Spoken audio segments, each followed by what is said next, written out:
It's come to my attention that people think that I don't have gastroparesis or something. So here's my gastric emptying scan. I couldn't figure out how to get a screen that said like my whole actual name and the results, but there's at least my S at the top for Sarah. I'm not sharing my actual percentage because I will not open up my page to Sick Olympics in comparison in that way. That's toxic. You can see it very clearly says delayed gastric emptying. Contrary to popular belief, I actually don't have these holes in my abdomen for fun. Doctors actually don't just do that on anybody that they feel like. As far as fluids go, I've tried many different concentrations of fluids with different electrolytes, different concentrations, just straight water. I've tried it at very low rates.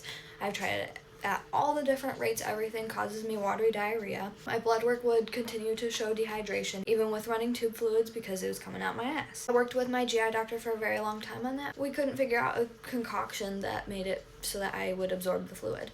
I was not doctor shopping. My GI doctor, ended up saying he said he no longer had the resources to treat me. I saw multiple other GI doctors, one of which I came into his office and he immediately said that I was too complicated and too complex and he wouldn't treat me. One ghosted me after I didn't do well with Imodium. My cardiologist recommended to my GI doctor, my old GI doctor who discharged me, she said I might need a line for fluids because of my deteriorating veins. He again said he didn't have the resources to treat me anymore. So I saw another GI doctor that gaslit me. I saw another one that said she won't see like tube feed patients. She doesn't manage tube feeds. My old PCP I stuck with for a whole year and she continued to unfortunately disappoint me. She was not willing or capable to treat a patient that is complex, so I looked for a new one. Because why would I stay with a doctor that is not treating me?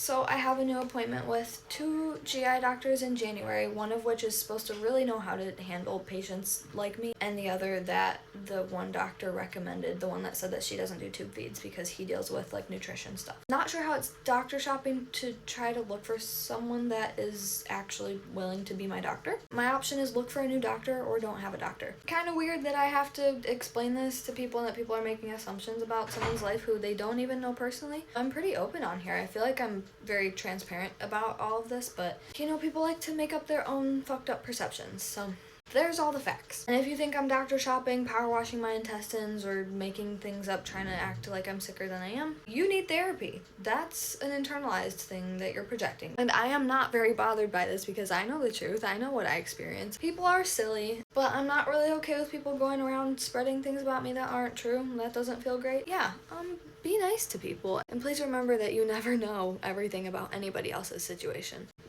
Much love.